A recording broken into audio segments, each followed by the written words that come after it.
Good evening to you. This is Neal Jones alongside the president of the Kansas Speedway. I feel like we are joined by royalty, Pat Warren. Pat, how many years you been the president at Kansas Speedway? Since 2011, or 2012. So I guess 14 years. You had black hair then. What happened? 14 years. COVID, racetrack. kids, everything. Yeah. Let's talk about the racetrack. It's an exciting time for Kansas Speedway. And the reason I put Kansas Speedway future is a lot of people have been hearing about a football stadium going out there somewhere, the possibility of a baseball stadium maybe showing up out there, but most importantly of all, of course, Buc-ee's out there. What's the future of that area out there in your mind? Well, so let me start with what for most people has been the biggest news, which is the Buc-ee's, ironically with the Chiefs. But Buc-ee's will bring 4 to 5 million visitors a year. Their offices are going to be right at 110th and or their store will be right across from our offices at 110th and I-70. And if you drive by there today, you'll actually see the sides of the building are up. You can get a sense of it. It's a 74,000 square foot store that's going to have like 120 fueling stations. So it's the size of a small super Target. And the average person spends almost an hour there when they come to the store. So it's really going to be a different experience. For anybody that hasn't been to a Buc-ee's before, you have to try it. It may not be your thing, but for most people, they become cult followers. And it seems like a lot of the same folks that buy tickets to go out to your races might be the kinds of folks who love Buc-ee's. I think so, and that's certainly true for the camping crowd. Our campers are really, really excited about being able to go over to Buc-ee's and buy literally whatever they need for their weekend of camping, in addition to Bass Pro, also being near the track. Now, your office, by my reckoning, is about 2 minutes away with no traffic. Are you going to be eating every meal at Buc-ee's? I mean, are you going to go pick up food and bring it back? I don't think my cardiologist will want me to do that, but it'll be awfully tempting. I have been to a Buc-ee's. We've got one in Daytona Beach that I go to every time I'm there. The nearest one to us right now is Springfield. And they do have they have some of the best barbecue you can get in a gas station, I would say, and all due respect to Joe's KC. Yeah. Obviously, we have a great partner in Jack Stack that we think provides phenomenal ribs that we serve in Victory Lane. Look, when you look at the footprint out there, when you guys moved out there, not much around, and we saw the legend come up, and we saw some of the other things that went on out there, and it's become a huge success story. Obviously, there's a ballpark out there where what's it called? It's I always get the name wrong of the stadium. It's Legends Field, isn't it? Legends Field now, yes. I always want to say Field of Legends, Yes, but it's Legends Field. So the area's changed a lot since you've been out there. Yeah, it has. And, the first thing that really sort of came out of the ground was the Legends, Cabela's with Nebraska Furniture Mart, and then the mall, and of course, Great Wolf Lodge. The casino opened in 2011. Sporting KC opened about the same time. Now you've got the soccer training complex. The Chiefs are going to be joining us in the neighborhood fairly soon. There's been a couple $billion, billion with a B, of investment in the area since Kansas Speedway was built. And I was testifying before the House last week, and we're sort of the poster child for star bonds in Kansas. Yep. And we're really a success story. And I think it's a great public-private partnership. We've had a great relationship with both the state and the unified government for now more than 25 years. I don't think there's any question but what they've done out there. Pat, I remember when they announced in the Kansas City Star, this is where the Speedway is going to be, and this is where the Legends is going to be. And so they said, well, Neal, can you go up with a photographer in the helicopter and fly over the area to get a shot? And we flew around over it, and I'm like, I don't think this could be it. This is just a bunch of fields and hills and well, you forgot little about creeks. The Kentucky Fried Chicken in the gas station. Yeah. I mean, I didn't believe it possible. And I remember telling the mayor, Marinovich, when we were out at California Speedway, and we went to an area that had been developed near that. California Speedway is south of Los Angeles in a horrible area near Ontario where they'd had a long time track and everything. Yeah. And it was blighted. It was completely blighted. There were a lot of issues with the ecology because they had built so many ships during World War II there. It was built on top of a defense plant. And it needed to be done. I mean, those were the Liberty ships that helped the United States defeat Japan. So I get it. I mean, but everyone's like, well, this is blighted. Nothing will ever go in there. And they had a little mall there, and it was actually nice. And I told the mayor, I go, privately, I said, you're going to do this, developing like this out in KCK? And she goes, yes. And boy, was I wrong. It has been, you said it, it's been one of the great home runs in the history of public-private partnership in the state of Kansas. Well, you and I and the mayor probably had lower expectations because the famous story about Mayor Marinovich is that all she wanted was an Applebee's. And so, although we don't have the Applebee's anymore because of a change in Applebee's fortunes, we do have quite a bit of retail dining and entertainment in the area, and that's only going to get better when the Chiefs join us as a neighbor. Well, I remember asking myself, would my wife leave South Johnson County and drive all the way over there to shop? And I just said, I just don't see it. We have Oak Park Mall was rocking and rolling back then. I don't see that happening. And boy, was I wrong, because she goes up there all the time to the Legends to go shopping. Yeah. Took our kids there. They were growing up and they were in school age. As you know, that means they need clothes every year or every 9 months or whatever because they grow out of stuff. So she was up there all the time. We've since found restaurants and stuff. There's a Mexican joint up there we absolutely love. My daughter actually worked up there while she was in college, worked at a restaurant up there, and it's been an unbelievable success story. And part of that is the track. The track is not the track that they originally put in.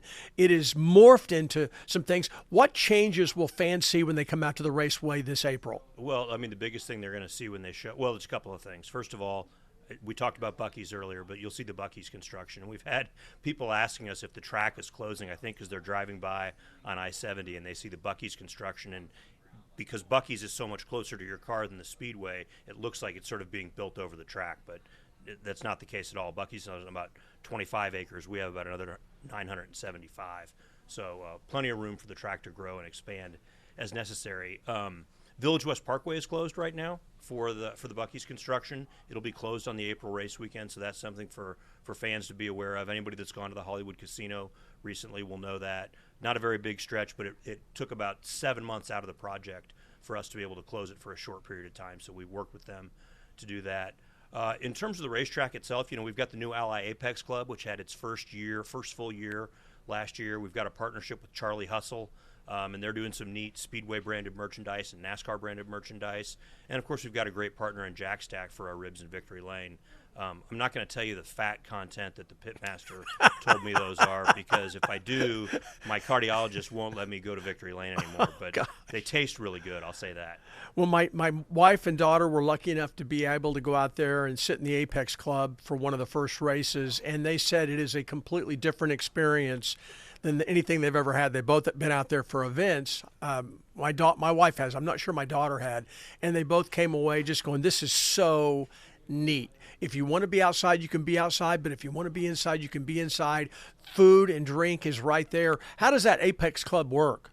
It's an all-inclusive experience. It holds about 300 people that can see the race. The capacity of the space is almost 500, so it's not a crowded club. When you're up there, even if we've sold it out, there's plenty of room to move around, mingle. It's designed with some traditional seating that you would see like in a normal suite at Arrowhead or Kaufman or our place.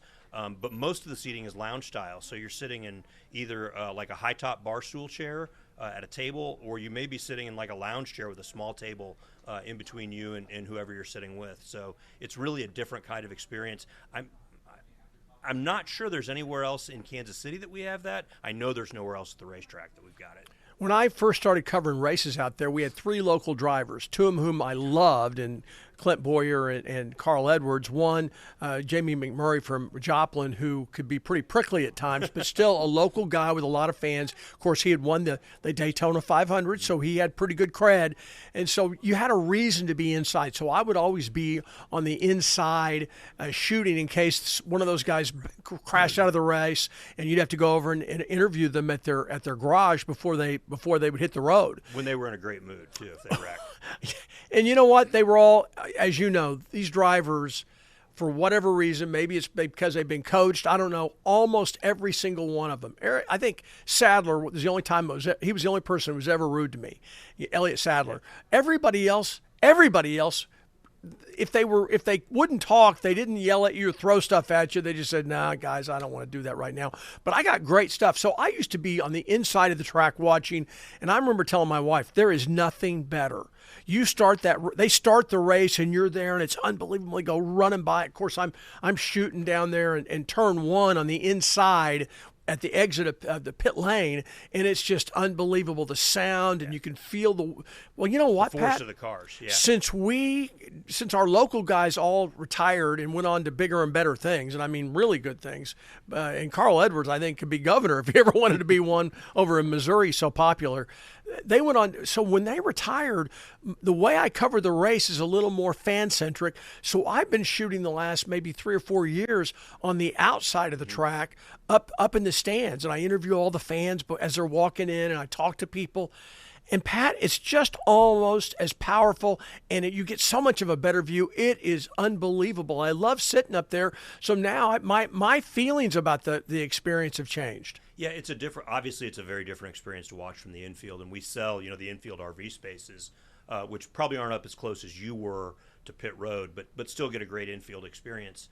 We were the first track in the country that was built where every seat in the racetrack could see the entire track. Traditionally, racetracks, you had to go sit in the upper rows to see the entire track. And so we were the first in the country. Now there are several, Daytona being the most prominent, where every seat can see the entire track. But the viewing and the ability to see it, and if you want to be close, you can be close. You can feel the rubber coming off the tires quite literally in the first rows of the track, or you can sit middle or high up, whatever you want. And we really just provide whatever experience any kind of a race fan may want at different price points and different experiences. Where's your favorite place to watch a race from?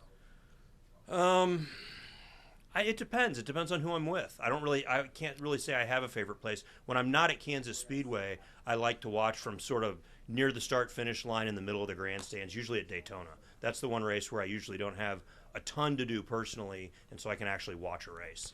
Now, you work for Speedway Corporation, is that correct? NASCAR. NASCAR. Yes. And so how many tracks do you actually go to work at? You live here. This is your you're the president here, but you work a number of other places. How many other tracks do you work at? Well, I have to go to the Daytona 500 every year. Working at it, my counterpart there would probably say I don't really work. But, so with 500 we go to every year. It's our biggest event. And then I manage a division within NASCAR that's responsible for 5 tracks. That includes Kansas Speedway, Iowa Speedway, Chicagoland Speedway in Joliet. We also have a drag strip there that runs NHRA, Michigan International Speedway, and Phoenix Raceway in Avondale. When you look at the future of Kansas Speedway, one thing I miss, and I know you miss it as well, is the Indy cars. What was then the IRL. Do you think there's a chance that we might see open wheel racing come back to Kansas City? Well, ironically, I was in Phoenix 2 weeks ago when we ran the first joint IndyCar NASCAR race in I don't know how long, where we ran them on the same day. You're kidding me. No, so we ran the O'Reilly Auto Parts Series, which was Xfinity a year ago. It's been renamed the O'Reilly Series this year, and the IndyCar Series, and the response was phenomenal. We almost doubled our ticket sales. There was a great crowd. I don't know what discussions we may be having, because they're above my level, about possible partnerships, but if that was a test, it was certainly successful. Well, I'll tell you what, wasn't it the Truck Series would run on Saturday and the IRL would run on Sunday, Yep.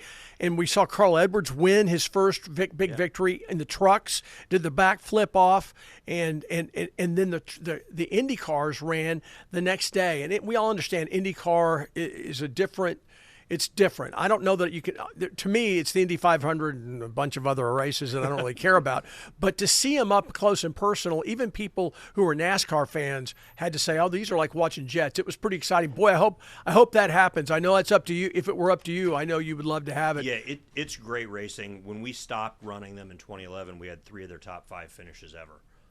And now, of course, we have the closest finish in NASCAR history with a thousandth of a second 2 years ago when Kyle Larson won the race. So our track, at least at the time, for what IndyCar had, worked really well. Certainly works great for stock cars right now. Well, it's interesting. We had a driver in last month, and I said, we were just talking beforehand, and I go, "Guy, I was really disappointed. I was hoping, because Kansas City was westernmost, in the middle of the country, away from all the other tracks. I was praying that you guys the company would build a super speedway, another Talladega, thinking that maybe that would attract some folks who live in Florida and Georgia and North Carolina and Tennessee. Look, let's make the trek out to Kansas, because that's a track you have to see. So I was a little disappointed that it was a tri-oval, a mile and a half. And he said, you know what, though? If you're going to have a mile and a half tri-oval, this is the one to have. It is unbelievable racing, and we've all seen that since the latest repave.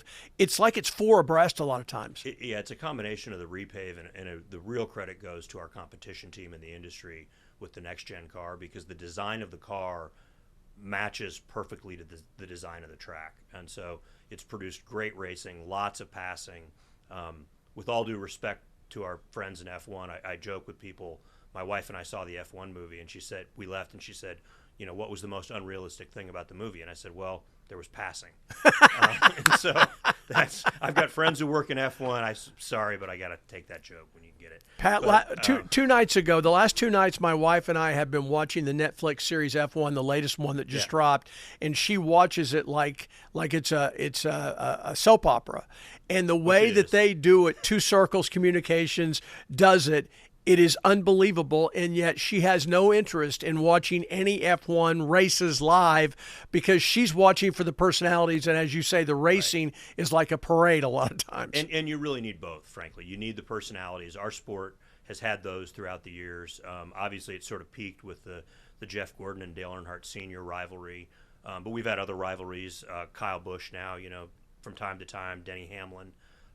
But you need personalities, and you need on-track action. No question about it. They asked me, the guys over here in the assignment desk, because they are piranha, said, ask him about the driver who was suspended. You got a driver suspended for, I don't know exactly what he was suspended for, but one of the things that's mentioned in the article is that he was doing a joint interview with an IndyCar driver, and he made some derogatory remarks. And I'll probably get suspended now then too. And but it reminded me of the one chance I had to interview Dale Earnhardt Sr. Jack Harry, our old sports director, was here and called me at home and said, can you work on your day off tomorrow? It was the middle of, I think it was winter, and because I wasn't doing anything. And I go, absolutely. And he goes, Dale Earnhardt Sr. is coming in to sign autographs at what was then Metcalf South Mall. And I said, okay, will he do interviews? And he goes, yeah, they called me. The people from his company called me and said, would you go live? We won't call anybody else if you'll come live. And we were at CBS affiliate at that time, carried the Daytona 500. He came in, and I was there with him for about 2 hours, all these people signing. And I told him, I said, I've rooted against you ever since I started covering NASCAR as an anchor on weekends. It was the summer that you and Mark Martin, who had a tie to Missouri and Kansas and Oklahoma and Arkansas, had raced the small speedways in southern Kansas as well. And the folks up here and down there all claimed Mark Martin, rightly or wrongly, as theirs. And that was the summer you guys were neck and neck the entire season. And there were a couple of times you bumped him and kind of roughed him up on the track and passed him and won. And I remember telling people, I think I might get my face pounded, but I think I'd go back there and try to beat the crap out of him in the pit. And he started laughing. He says, you clearly don't know Mark Martin. Mark Martin is the kindest person in the world. He goes, well, look, I'm going to tell you two things. One, it takes white hats, and it also takes black hats. Every good Western had a bad guy. And he goes, I can play that role. I don't mind being the bad guy. The other thing is, and maybe more importantly, my fellow drivers respect me. They don't think I'm a cheap shot. They don't think I'm going to crash them out and kill them or do anything horrible. I drive hard. AJ Foyt drives hard. But we've had a lot of wrecks over the years, because when you drive hard, that's going to happen. And he could not – it made perfect sense. And I left there as a big Dale Earnhardt fan, because he was so good to everybody who came through, and he was so polished in dealing with idiots like me who don't know a lot about racing, particularly at that time. And so now I say maybe we need a little more of that. There's all those famous scenes where back in the 1960s and 70s, they're down there fighting it out, and ABC's doing the race, and they got the fight, and the fight was what you remembered. Could we use a little less polished driver and a little more, getting into fist fights? Yeah, I don't want to say we need fights, but Ross Chastain expressed his disagreement with the driver here a couple years ago using his fists.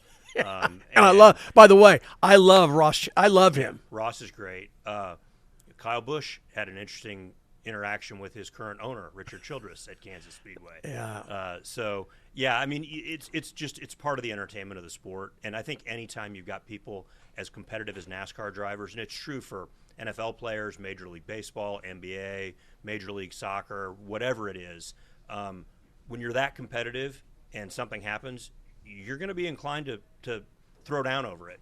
And I think it's certainly the case for drivers because they go out and race hard for 3.5 hours, and they're not personally interactive. They don't have the ability to personally interact with the person they're competing with. So when they get the chance, sometimes they're going to grab them by the fire suit or whatever, and that's part of the show. Yeah, and like I interviewed Roger Penske, and when he came, I think he came in with his Indy IRL team, and I asked him about AJ Foyt was now an owner and he wasn't driving anymore. Are you going to miss that? He said we can't bump on the track. We can't, NASCAR you can polish each other's fenders. You can't do that in IndyCar. People die. And he said that it's okay. I would rather my guys fight in the pits or then have problems on the track. In the track, you need to respect that we're all trying to go incredibly fast. And so I get it. But he said, you know what? A little controversy can sell a lot of tickets. So anyway, we have a great race coming up next month on Sunday, April 19th. On Sunday, you got a race on Saturday. Then on Sunday, you've got the Advent Health 400 NASCAR race. It's going to be a very exciting day. Praying for the good weather. And we have an interesting thing. You know, Tyler Reddick, you were telling me, I've been out to lunch because I've been covering so much college basketball. He's got 3 wins already. I also noticed Toyota's got 3 of the top 4 spots, and I think 4 of the top 7 or 8 spots. What's the season been like for y'all? It's been a phenomenal start to the season. You know, as you mentioned, Tyler Reddick, whose team is owned by Denny Hamlin and Michael Jordan, won the first 3 races. First time ever in the history of our sport. Will Jordan be here? I don't know, but he's been at other races so far, so I wouldn't be surprised. He has been a lot. He's been a lot more public, being down there in Victory Lane and stuff. He's been a lot more public than I thought he would be. Yeah, he's enjoying his success. I'll say that, and he should. He has every right to. But it's great for us to have somebody like Michael Jordan and his reputation and stature being involved with the sport. It really is a rising tide that lifts all ships or boats, and so we're excited about that. I hope he'll be here. I don't know if he will be. But as you mentioned, Tyler Reddick won the first 3 races. Denny Hamlin won this past weekend in Las Vegas, and then Penske won the other race. We've changed our championship format, so it's no longer a win and you're in. We're back to the old chase format, so points matter. That makes every race more important, and where you finish in every race more important. So that it sort of increases the stature of our April race weekend and makes it more significant to the playoffs, which of course will the chase now that we'll have in September. When a couple of the local drivers, when I interviewed them when they made the change in points, they said the only problem is you want everybody on the track racing. Even if you're not going to win, you want the people battling for 10th or 12th or 13th spot. You want all of that because it's all exciting. When you're watching in person, we all understand television's focused on the leaders. When you're watching in person, you love all the racing that's going on. Yeah, and your driver may be in 12th or 13th, and so you're watching them battle for position. And I don't think that those drivers battled any less for position, but it mattered less in the championship standings because a driver could win and have lower points and still get in, and now that's no longer the case. Now, we're going to shift a little bit. We'll get back to the Speedway at the very end here, but I'm going to talk. The reason I put March Madness up is you've been in Kansas City a long time. Your kids grew up here. You and your wife are entrenched in the community. I'm sure you've had opportunities to go elsewhere. You were with Sprint, made the jump over to the track. All of a sudden, I was at KU. Pardon me? I worked at KU for 8 years before that. Oh, see, the all athletic program. You are losing all the Missouri and Kansas State fans now. Why would you do that, Pat? Your wife, as a politician, she would know you never say stuff like that. But I worked in intercollegiate athletics. Let me put it that way. So, but you're a Kansas City area guy. You understand what's going on, and I've got a story that's going to be on our 5 o'clock show. And you can get it on kctv5.com later, and that's on a bunch of the kids who are rock chalk dancers, pom-pom girls. I guess that's what they got over there. And then they got the cheerleaders at KU and the band members at KU. Had a chance to talk to a number of them. And the reason I bring it up is how excited parents are this time of year. You had the same experience. Your daughter went to Blue Valley High School? Blue Valley High School. Yeah. And was in the band and ended up playing in college at USC. So you get to see her play in bowl games and stuff. How exciting is this time of year to turn on the television and see your kid involved? It's neat. I mean, Southern Cal, USC, didn't have a great basketball program at the time, but they did have Caleb Williams. And so we got to watch a lot of really good football. Ironically, I now have a daughter at Notre Dame, so that rivalry's been in our household. What is she saying about drafting Love? Does she think the Chiefs should have gone for him instead of a trade? She certainly wanted him to come here, but she's going to cheer for him wherever he is and cheer for the Chiefs, whoever they draft. So, but no, being able to see your child, and in our case, it was one of a 300-person marching band on the field, and so we could tell her by her pigtails coming down from the Trojan helmet. And she was also the shortest person on the drum line. But it's really exciting and it's really fun. And I can only imagine with the close-up shots you get of bands in March Madness and the excitement and the energy and how close the bands are to the court, because they always put them courtside. When I was a student, I sat right behind the Michigan band at the '93 Final Four. And just that energy and the excitement is really, I mean, there's nothing like March Madness in terms of those last-second shots and all the drama that goes into it. So I'm going to put you on the spot. I didn't realize you had ties to the University of Kansas. I have been shocked that Bill Self and the people over there, because I respect them so much, all of them, they've had the same problems a lot of people have had with the changing times, trying to build a roster. And when 2 years ago they get run in the second round by Gonzaga, and KU was shorthanded. They lost. Right. They lost a great player to injury, to a knee injury, and he was in and out, and you didn't know if he could play or not. They lose him. He was probably their best defender, had become a really good wing shooter. They lose him, and now they win easily the first round. They get run by Gonzaga in the second round, and they got played off their feet. And after that, the coach in his press conference said, Bill Self said, I have been thinking about next season and the off-season recruiting for a month. And think about that. Yeah. I mean, this is a guy who he might be the most competitive person I've ever been around. People who know him. And I interviewed his high school coach one time who said it was the year he was a senior and he was a player of the year in Oklahoma, and they won the state championship that year at Edmond High. In the middle of a game, he punched a player. And the ref comes over and said, I was going to tee him up, but he punched his own teammate. Yeah. So I'm not going to – Sounds like Kurt Busch. And he punched his best friend because his best friend was jacking around on a play, and the ball goes out of bounds. They're up 15 or something. And his coach said, that's Bill Self. He never wants to take a play off or a rep or a possession. Right. Everything's important to him, and that's why he took it to college. He's taken it as an assistant coach, and he's taken it into coaching, and his teams play that way. So to see him say for a month, I've took my eye off the ball and I'm looking ahead. And I asked him about it the other day. Okay, you said that then. How do you feel about this team? Do you feel better about this team? He goes, I like my team this year. But as you've seen, they have been up and down. The reason I bring it up is the new rules with the transfer portal and NIL, but especially the transfer portal. How impossible is it to be a coach anymore? I don't know how they do it, and I think it's why you've seen a lot of coaches leave the sport. Certainly I don't cross over to football, but guys like Nick Saban, just all but said that's the reason they're getting out. I heard a stat, and I don't know if this is true or not, but of all the graduating seniors on the most recent senior day, there were only 20 Division I college basketball players that had played at their school all 4 years. And I don't know if that's – I heard that, so I'm not sure if it's true. I mentioned I have a daughter at Notre Dame. I have another daughter at Purdue, and Matt Painter has taken a very different approach. And he's really tried to keep his players there. He's got 3 guys this year that have played all 4 years. And I think you saw in the Big Ten tournament the strength of that and what they can do. Now, where they go in the tournament, we'll see. But I think it's just hard anytime you have that much turnover, especially on a college team. And one of the things I always remind people is that college athletes, they may be less students than they used to be, but they're still young people. And if a college just men's or women's basketball player breaks up with their boyfriend or girlfriend, then they're asked to go out and shoot a free throw at the end of a game. Who knows what's going through their head? Yeah. You know, it's not. I'm 57. The things that I'm going to worry about are very different than a 17, 18, or 19-year-old. And I would just say to everyone, give them a little bit of grace. Don't treat them, even though they may now be paid in some cases like professional athletes. They're still young people, and there's a lot of pressure, and there's a lot of pressure on the coaches too. And I think it was Ted Owens that said after he quit coaching that it was a lot easier to know all the right moves when you were sitting 12 feet behind the bench. Oh, there's no question. I've never made a bad decision Right. as a coach. There's no question. We have about a minute, and because I know you got to get out of here.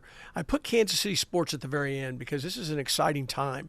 Football team's moving. I'm not happy about that only because I love Arrowhead. I think it's a magical facility. We don't know where the baseball is going to be.